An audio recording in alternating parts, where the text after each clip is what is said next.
നമുക്ക് ഈ ആഴ്ചയിൽ രൂത്തിൻ്റെ പുസ്തകം തുടർന്ന് പഠിക്കാനുള്ള ഉള്ളൊരു അവസരം ദൈവം നൽകി. ഇന്നത്തെ ചിന്തയ്ക്കായിട്ട് രൂത്തിൻ്റെ പുസ്തകത്തിൻ്റെ 3-ാമത്തെ അധ്യായം നമ്മൾ 11-ാം വാക്യം വരെയാണ് കഴിഞ്ഞ തവണ ചിന്തിച്ചത്. അവിടെ നമ്മൾ ഈ ഒരു പോയിന്റും പറഞ്ഞാണ് നിർത്തിയത്. The Noble character in women consists of A few things. ഒരു ഭക്തയായ സ്ത്രീയിൽ നാം കാണുന്ന ചില സ്വഭാവവിശേഷതകൾ. ലവ് ഫോർ ഗോഡ്, ദൈവത്തോടുള്ള സ്നേഹം. 2, submission to God and his people, ദൈവത്തോടും ദൈവത്തിൻ്റെ ജനത്തോടുമുള്ള ഒരു കീഴടങ്ങൽ. 3, decision making which manifests compassion and concern for the downtrodden. നിസ്സഹായരായിരിക്കുന്ന ആൾക്കാർക്ക് മനസ്സലിവ് കാണിക്കാനുള്ള എല്ലാ കാര്യങ്ങളും അവരവരുടെ തീരുമാനങ്ങളിൽ പ്രകടമാകുന്ന ഒരു പ്രവണത. 4, continuous practice of showing compassion, തുടർമാനമായിട്ട് മനസ്സലിവ് കാണിക്കുന്ന ഒരു ജീവിതശൈലി. 5, willingness to pursue marriage and fulfil the role of a wife with submission, വിവാഹബന്ധം എന്നുള്ളത് ആഗ്രഹിക്കുകയും കീഴടങ്ങൽ എന്നുള്ള മനോഭാവത്തിൽ കൂടി ആ ഭാര്യ എന്നുള്ള ഉത്തരവാദിത്വം നിറവേറുന്ന ഒരു കാര്യം. See notice that the whole Jewish town has such a testimony about a Moabite woman. ഈ മോബൈറ്റ് സ്ത്രീയെപ്പറ്റി ഈ പട്ടണത്തിലുള്ള എല്ലാവർക്കും ഇതുപോലൊരു അഭിപ്രായമാണ് രൂത്തിനെ പറ്റിയുള്ളത്. ഇതേത് കാലഘട്ടത്തെ പറ്റിയാണ് നമ്മൾ വായിക്കുന്നത്? ന്യായാധിപന്മാരുടെ കാലഘട്ടത്തെ പറ്റിയാണ് വായിക്കുന്നത്. ഓരോരുത്തരും താൻ്റെ ഇഷ്ടപ്രകാരമുള്ളൊരു ജീവിതമാണ് ജീവിക്കുന്നത്. എന്നാൽ അതിൻ്റെ ഇടയിൽ മോബൈറ്റ് സ്ത്രീയായിട്ട് ജനിച്ച ഇസ്രായേലിൻ്റെ ഒരു അംശത്തിലും ഓഹരിയില്ലാത്തൊരു വ്യക്തി ഇപ്പോൾ എങ്ങനെയാണ് സമൂഹം ആ വ്യക്തിയെ കാണുന്നത്? ഇത് തന്നെ. This is what happens when relationship to God is seen from a personal choice than a generational obligation. തലമുറയായിട്ടുള്ള വിശ്വാസം കൈമാറി വരുന്നത് ഒരു വശത്തിരിക്കുമ്പോൾ, സ്വമേധ്യ ദൈവത്തെ ആഗ്രഹിച്ച് ദൈവത്തോട് ബന്ധപ്പെട്ട് നിൽക്കുന്ന ഒരു വ്യക്തിയുടെ വ്യത്യാസമാണ് ഞാനീ പറയുന്നത്. ഇസ്രായേൽ മക്കൾ, പ്രത്യേകിച്ച് ഈ കാലഘട്ടത്തിൽ ജീവിക്കുന്ന ആൾക്കാർ, കനാൻ ദേശത്തിൽ യോശുവയുടെ നേതൃത്വത്തിൽ പ്രവേശിച്ച ആൾക്കാരുടെ പിൻതലമുറക്കാരാണ്. ആ ചരിത്ര സംഭവങ്ങളെല്ലാം കണ്ടവരാണ് ഇവരെല്ലാം. പക്ഷേ യോശുവയുടെ കൂടെ ജീവിച്ച ആൾക്കാരുടെ വിശ്വാസമൊന്നും ഇവരുടെ ജീവിതത്തിലില്ല. And this is a reminder that faith is not generational. വിശ്വാസം, വ്യക്തിപരമായിട്ടുള്ള വിശ്വാസം എന്നുള്ളത് തലമുറയായിട്ട് കൈമാറി കിട്ടുന്നൊരു കാര്യമല്ല. അത് ഓരോ വ്യക്തികൾക്കും വ്യക്തിപരമായിട്ട് ദൈവത്തോട് ഉണ്ടാവേണ്ട ഒരു കാര്യമാണ്. It's always personal when A person puts his life and trust in Christ. ഒരു വ്യക്തി അവരവരുടെ ഇഷ്ടപ്രകാരം ക്രിസ്തുവിൽ അവരുടെ വിശ്വാസവും ജീവിതം അർപ്പിക്കുമ്പോഴാണ് വിശ്വാസം യഥാർത്ഥത്തിൽ നടക്കുന്നത്. ഇന്നയാളുടെ കുടുംബത്തിൽ ജനിച്ചതുകൊണ്ടോ അല്ലെങ്കിൽ കാലാകാലങ്ങളായിട്ട് ഈ സമൂഹത്തിലുള്ളത് കൊണ്ടോ ഈ സഭയിൽ വരുന്നത് കൊണ്ടോ ഒരു വ്യക്തിയും ദൈവഭാഗത്ത് ചുമ്മാ തങ്ങ് പ്രവേശിക്കത്തില്ല. അത് പിന്നെയും നമ്മൾ എല്ലായ്പ്പോഴും ഓർമ്മിക്കേണ്ട ഒരു കാര്യമാണ്. കാരണം ഇത് നമ്മൾ ഓർമ്മിപ്പിച്ചില്ലെങ്കിൽ നഷ്ടപ്പെട്ടു പോകുന്ന ഒരു തലമുറയാണ് നമ്മൾ വാർത്തെടുക്കുന്നത്. തെറ്റിദ്ധാരണയുടെ വഴിയിൽ നടക്കുന്ന ഒരു തലമുറയെ നമ്മൾ വാർത്തെടുക്കേണ്ടി വരും. നമുക്ക് തിരിച്ചു വരാം. നമുക്ക് 12-ാമത്തെ വാക്യവും 13-ാമത്തെ വാക്യവും ഒന്ന് വായിക്കാം. ആരെങ്കിലും ഒന്ന് ഉറക്കെ വായിക്കാവോ? ഞാൻ നിന്റെ വീണ്ടെടുപ്പുകാരൻ എന്നതും സത്യം തന്നെ, എങ്കിലും എന്നേക്കാൾ അടുത്ത ഒരു വീണ്ടെടുപ്പുകാരനുണ്ട്. ഈ രാത്രി താമസിക്ക, നാളെ അവൻ നിനക്ക് വീണ്ടെടുപ്പുകാരന്റെ മുറ നിവർത്തിച്ചാൽ കൊള്ളാം. അവൻ നിവർത്തിക്കട്ടെ. വീണ്ടെടുപ്പുകാരന്റെ മുറ നിവർത്തിപ്പാൻ അവന് മനസ്സില്ലെങ്കിലോ, യഹോവയാണ് ഞാൻ നിനക്ക് വീണ്ടെടുപ്പുകാരന്റെ മുറ നിവർത്തിച്ചു തരും. രാവിലെ വരെ കിടന്നുകൊള്ളാം. ഓക്കെ, രൂത്ത് ചോദിച്ച ആ ഒരു ആവശ്യം അത് ബോസ് നിറവേറ്റും എന്ന് പറയുന്നു. എന്നാൽ ആ ഒരു ഉത്തരവാദിത്തം, ഒരു വീണ്ടെടുപ്പുകാരൻ്റെ ഉത്തരവാദിത്തം നിറവേറ്റാൻ വേണ്ടിയിട്ട് ബോസിനൊരു തടസ്സമുണ്ട്. ബോസിനേക്കാൾ കുറച്ചുകൂടെ അടുപ്പമുള്ള ഒരു ബന്ധു നവോമിക്കും രൂത്തിനും ഉണ്ട്. അപ്പോൾ നമ്മൾ 2-ാമത്തെ അധ്യായത്തിൽ ബോസിനെ പറ്റി കാണുന്ന ഒരു വിശേഷണമുണ്ട്, എ വർത്തി മാൻ, യോഗ്യനായ ഒരു മനുഷ്യൻ. അപ്പോൾ യോഗ്യനായ മനുഷ്യൻ എന്ന നിലയിൽ ഇദ്ദേഹം ഈ വീണ്ടെടുപ്പുകാരൻ എന്നുള്ള ഉത്തരവാദിത്വത്തിൻ്റെ പ്രിഫറൻസ് ആ പേര് പറഞ്ഞിട്ടില്ലാത്ത ആ വ്യക്തിക്ക് കൊടുക്കുന്നതായിട്ട് നമുക്കിവിടെ കാണാനായിട്ട് കഴിയുന്നുണ്ട്. എന്ന് വെച്ചാൽ എടുത്തു ചാടി അദ്ദേഹത്തിനെ കവിച്ച് വെച്ച് ഒരു കാര്യം ചെയ്യുന്നില്ല എന്ന് സാരം. He doesn't jump the queue to do a right thing. ശരിയായ കാര്യമാണ് താൻ ചെയ്യാൻ ആഗ്രഹിക്കുന്നതെങ്കിലും വേറൊരാൾ അവിടെ മുന്നിലിരിക്കുമ്പോൾ അവരെയും കവിച്ച് വെച്ച് ഇത് ചെയ്യുന്നില്ല. He leaves the choice to the other relative.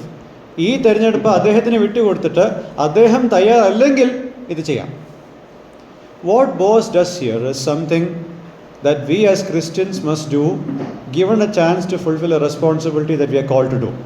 Boss ഇവിടെ ചെയ്ത കാര്യം നമ്മൾ വിശ്വാസികൾ ചെയ്യേണ്ട ഒരു കാര്യമാണ്. പ്രത്യേകിച്ച് നമ്മളെ വിളിക്കുമ്പോൾ നമുക്ക് തന്നിരിക്കുന്ന ഒരു ഉത്തരവാദിത്വം നിറവേറ്റുമ്പോൾ ഈ ഒരു കാര്യം നമ്മൾ എപ്പോഴും മനസ്സിൽ വെക്കണം. God doesn't expect us to deceive others or jump ahead of others and grab his ministry work. എല്ലായ്പ്പോഴും നമ്മൾ മനസ്സിലാക്കേണ്ട ഒരു കാര്യമാണ്. ദൈവം നമുക്കൊരു ശുശ്രൂഷ തരുമ്പോൾ നമ്മളിൽ നിന്നും ദൈവം ആഗ്രഹിക്കാത്ത ചില സ്വഭാവവിശേഷതകളുണ്ട്. അതായത് മറ്റുള്ളവരെ കവച്ച് വെച്ച് എടുത്തു ചാടി പിന്നെ മറ്റുള്ളവരുടെ ശുശ്രൂഷകൾ ഉപായത്താൽ കൈവശമാക്കുവാനുള്ള ഒരു പ്രവണത, അത് ദൈവം വിശ്വാസികളിൽ നിന്നും ആഗ്രഹിക്കുന്നില്ല. We can see what Rebecca did to Isaac to ensure that Jacob was blessed by Isaac. ഇസാക്കിൽ നിന്നും യാക്കോബിന് അനുഗ്രഹം ലഭിക്കുവാൻ റെബേക്ക എപ്രകാരം കാര്യങ്ങൾ ചെയ്തു എന്നുള്ളത് ഉൽപ്പത്തി പുസ്തകം 27-ാമത്തെ അധ്യായത്തിൽ നമുക്ക് കാണാൻ സാധിക്കുന്നുണ്ട്. റെബേക്കയ്ക്ക് ദൈവം ഒരു അരുളപ്പാട് കൊടുത്തു, മൂത്തവൻ ഇളയവനെ സേവിക്കും എന്നുള്ളത്. ദൈവം യാക്കോബിനെ ആണ് തിരഞ്ഞെടുത്തതെന്നുള്ളത് അവിടെ തന്നെ സ്പഷ്ടമാണ്. എന്നാൽ ഉപായത്താലല്ല ഈ കാര്യങ്ങളെല്ലാം പ്രാപ്തമാക്കേണ്ടത്. It's not through deception that God's call and purposes are obtained. ഇവിടെ ആ മറ്റ് വ്യക്തിയോടുള്ള കൺസൾട്ടേഷൻ ബോസ് അവോയ്ഡ് ചെയ്യുന്നില്ല. അതിവിടെ ശ്രദ്ധിക്കേണ്ട ഒരു കാര്യമാണ്. അദ്ദേഹത്തോട് സംസാരിക്കാൻ ബോസ് ഇതിന് മുൻകൈ എടുക്കുന്നുണ്ട്. സുതാര്യമായിട്ടുള്ളൊരു സംഭാഷണം ഇവിടെ നടക്കുന്നതായിട്ട് boss ഉറപ്പുവരുത്തുന്നുണ്ട്. He makes sure that there is a clear communication between him and the other relative. And he makes sure that his intentions are transparent for everyone to see. എല്ലാവരും കാണുവാൻ മാത്രം അത്രയ്ക്കും സുതാര്യമായിട്ടാണ് തൻ്റെ നിലവുകളും ഇവിടെ കാഴ്ചവെക്കുന്നത്. He is not deceptive. ചതിയിലൂടെയല്ല താൻ ഇവിടെ പ്രവർത്തിക്കുന്നത്. He is straightforward in terms of the role he is fulfilling. തന്നെ ദൈവം ഏൽപ്പിച്ച ആ ഉത്തരവാദിത്വം നേരെ വാ നേരെ പോ എന്നുള്ള ഒരു മനോഭാവത്തിൽ കൂടിയിട്ടാണ് താൻ ഇത് ചെയ്യുന്നത്. He lets God's decrees govern him. ദൈവത്തിൻ്റെ ആലോചന എന്താണെന്നുള്ളത് അറിയുവാനും അതിന് കീഴിലായിരിക്കുവാനുമാണ് ബോസിൻ്റെ ആഗ്രഹം. നോ വണ്ടർ ഹീസ് എ വർത്തി മാൻ. ഇതുകൊണ്ടാണ് ഇദ്ദേഹത്തെ യോഗ്യനെന്ന് ഈ ടെക്സ്റ്റ് വിളിക്കുന്നത്. The next lesson we bring out from this topic is this: what fathers show in life in these matters is normally mimicked by their descendants. പിതാക്കന്മാർ ഈ കാര്യത്തിൽ ചെയ്യുന്ന മാതൃക പിൽക്കാലത്ത് മക്കളത് ചെയ്യും. ബോസിൻ്റെ വംശാവലിയിൽ പിന്നെ ആരാണ് വരുന്നത്? ഈ പുസ്തകത്തിൻ്റെ അവസാനം നമ്മൾ കാണുന്നത് ദാവീദാണ് വരുന്നത്. ദാവീദ് തനിക്ക് അർഹമായ ആ രാജാവിൻ്റെ സ്ഥാനം ശൗലിനെ കൊന്നു പ്രാപ്തമാക്കാൻ താൻ ശ്രമിച്ചിട്ടില്ല. അവസരം 2 ഉണ്ടായി. But he didn't try to kill Saul. ദാവീദ് എങ്ങനെയാണ് ഇത് ചെയ്യുന്നത്? തനിക്ക് മുമ്പുള്ള തലമുറ അങ്ങനെ ഒരു മാതൃക വെച്ചിട്ട് പോയതുകൊണ്ടാണ് ദാവീദ് അങ്ങനെ ചെയ്യുന്നത്. Let's make sure that we are not remembered as people who play politics to gain ministry opportunities. ശുശ്രൂഷ അവസരങ്ങൾ ലഭ്യമാക്കുവാൻ രാഷ്ട്രീയം കളിക്കുന്ന ഒരു പ്രവണത അല്ലെങ്കിൽ അങ്ങനെ ഒരു ആലോചന നമ്മളെപ്പറ്റി ആരും മനസ്സിൽ വെക്കാൻ പാടില്ല. അത്രത്തോളം ക്ലീനായിട്ട് തന്നെ ആവണം നമ്മളുടെ ജീവിതം. Our children notice and watch whatever we do. നമ്മൾ സഭയ്ക്കുള്ളിൽ ചെയ്ത എല്ലാ കാര്യങ്ങളും നമ്മൾ വിചാരിക്കുന്നത് ആരും അത്ര ശ്രദ്ധിക്കുന്നില്ല എന്ന്. നമ്മളെക്കാൾ കൂടുതൽ, നമ്മളുടെ ചുറ്റുമുള്ളവരേക്കാൾ കൂടുതൽ നമ്മളുടെ മക്കളാണ് ആ കാര്യങ്ങൾ ശ്രദ്ധിക്കുന്നത്. നമ്മൾ ആരെ പറ്റിയൊക്കെയാണ് വീട്ടിൽ പരിദോഷണം പറയുന്നത്, നമ്മൾ ആർക്കെതിരെയാണ് ചില കാര്യങ്ങൾ നിരൂപിക്കുന്നത്, അതെല്ലാം ആരും അറിയുന്നില്ല എന്നാണ് വിചാരം. കാണുന്നുണ്ട്, നമ്മളുടെ മക്കളത് കാണുന്നുണ്ട്. അതുകൊണ്ട് നമ്മളുടെ മക്കൾ ആ രീതിയിൽ പോകാതിരിക്കുവാൻ ആദ്യം നന്നാവേണ്ടത് നമ്മളാണ്. എന്നിട്ട് മതി അവരെ നന്നാക്കാൻ. അടുത്തൊരു ലെസണിലേക്ക് നമുക്ക് തിരിയാം. ഈ ഒരു അവസരത്തിൽ നമ്മൾ കാണുന്നത് Boaz is an example of how to consider others better than Yosef. മറ്റുള്ളവരെ തന്നെക്കാൾ ശ്രേഷ്ഠരായിട്ട് എണ്ണുവാനുള്ള ആ ഒരു കാഴ്ചപ്പാട് ബോസ് ഇവിടെ കാണിക്കുന്നുണ്ട്. He shows enormous humility in the late hours of the night. രാത്രിയുടെ യാമങ്ങളിൽ അധികമായിട്ടുള്ള ഒരു താഴ്മയാണ് താൻ ഇവിടെ കാഴ്ചവെക്കുന്നത്. You know why? Because Ruth or Naomi's property is not an idol for him. രൂത്തിൻ്റെയും നവോമിയുടെയും സ്വത്തുക്കൾ ഇദ്ദേഹത്തിനൊരു വിഗ്രഹമല്ല. അതുകൊണ്ടാണ് അതുപോലെ താഴ്മ താൻ കാഴ്ചവെക്കുന്നത്. So as Christians we ought to find in ourselves the character of selflessness in everything in life. ജീവിതത്തിൽ നിസ്വാർത്ഥമായിട്ടുള്ള ഒരു മനോഭാവം, എല്ലാ കാര്യത്തിനോടുള്ള ബന്ധത്തിലും ഒരു നിസ്വാർത്ഥ മനോഭാവം വിശ്വാസികളായി നമുക്കുണ്ടാവണം. അതിപ്പോൾ ഭൗതികമാകട്ടെ ആത്മീകമാകട്ടെ എല്ലാ കാര്യങ്ങളിലും ഒരു സെൽഫ്ലെസ്നെസ് ആറ്റിറ്റ്യൂഡ് നമുക്കുണ്ടായേ തീരും. So Ruth stays at the threshing floor till the morning. ഈ കളയിൽ രൂത്ത് രാവിലെ വരെ അവിടെ നിന്നിട്ട് പിന്നെ ആരും തന്നെ കാണുന്നതിന് മുമ്പ് താൻ അവിടെ നിന്ന് പോയി. അതാണ് നമ്മൾ 14-ാമത്തെ വാക്യത്തിൽ വായിക്കുന്നത്. Let's read verse 14. അങ്ങനെ അവൾ രാവിലെ വരെ അവന്റെ കാലത്തിൽ കിടന്നു. ഒരു സ്ത്രീ കടത്തു വന്നത് ആരും അറിയരുതെന്ന് അവൻ പറഞ്ഞിരുന്നതുകൊണ്ട് അറിയാറാകും മുമ്പേ അവൾ എഴുന്നേറ്റു. Why is this happening? ഇതെന്തുകൊണ്ടാണ് ഇങ്ങനെ സംഭവിക്കുന്നത്? മിഡിൽ ഈസ്റ്റേൺ വില്ലേജസും അതിൻ്റെ ജീവിതശൈലിയും അഭിമാനം എന്നുള്ള ഒരു ചിന്തയിൽ ഇങ്ങനെ മുന്നോട്ട് പോയിക്കൊണ്ടിരിക്കുന്ന ഒരു സമൂഹമാണ്. ഇന്ന് ആരെന്ത് ചെയ്താലും എന്താണ് ആൾക്കാരുടെ മനസ്സ്? വൈറലാകണം, എത്ര ലൈക്ക് കിട്ടണം, സബ്സ്ക്രിപ്ഷൻ കിട്ടണം എന്ന് മാത്രമേ ഇന്നത്തെ സോഷ്യൽ മീഡിയ നോക്കുന്നുള്ളൂ. എങ്കിൽ ഒരു ഗ്രാമത്തിൻ്റെ പശ്ചാത്തലത്തിൽ അപമാനമായിരിക്കുന്ന കാര്യങ്ങളെ ഒഴിഞ്ഞു നടക്കുക, മാനമായിട്ടുള്ള കാര്യത്തിൻ്റെ പിറകെ പോവുക.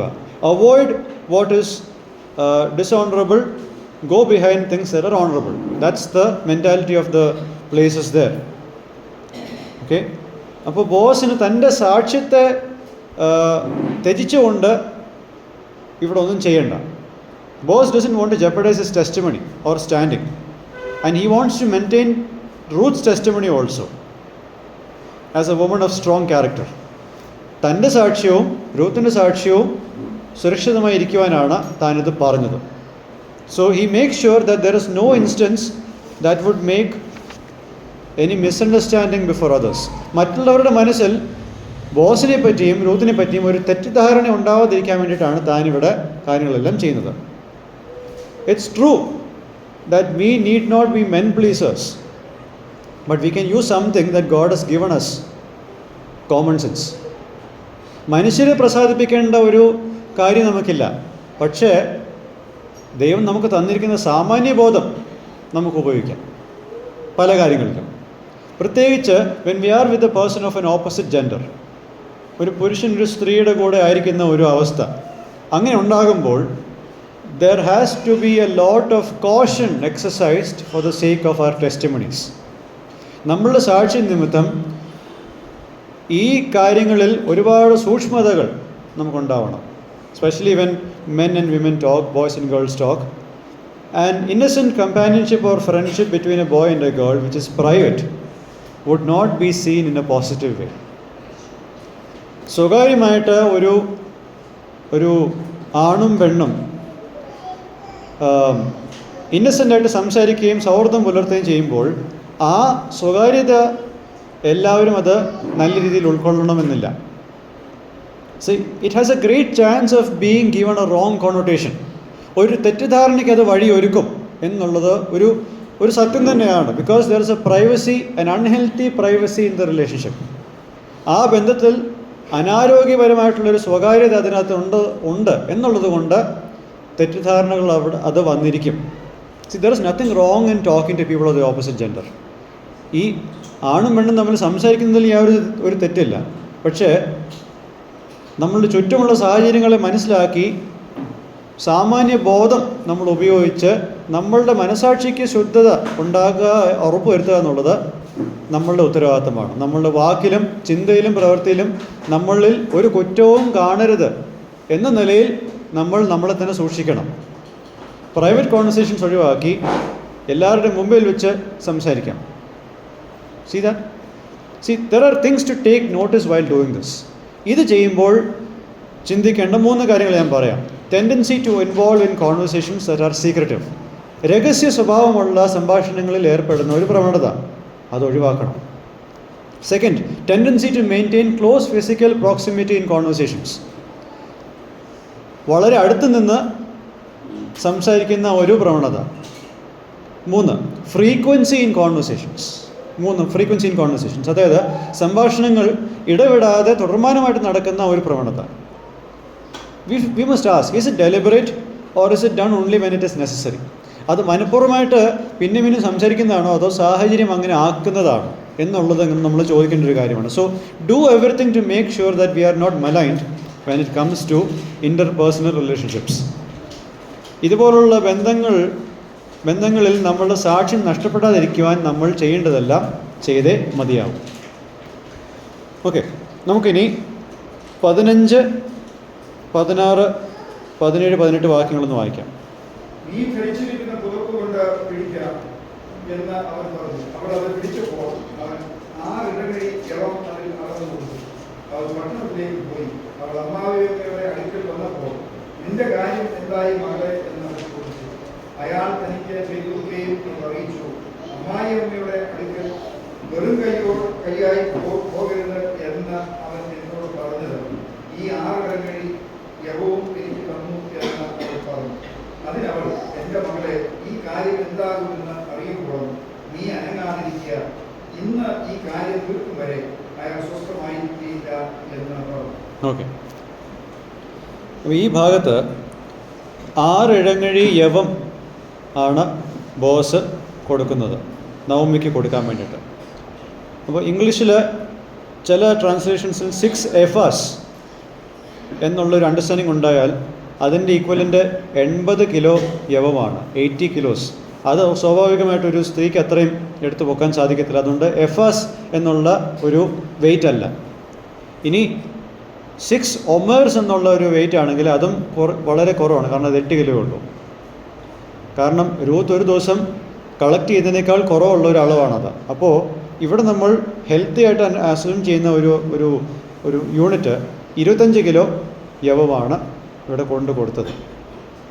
Now, this last lesson that I just want to give at this point, this giving of barley by Boaz is not a bribe to get everything to have his circumstance favorable to marry Ruth.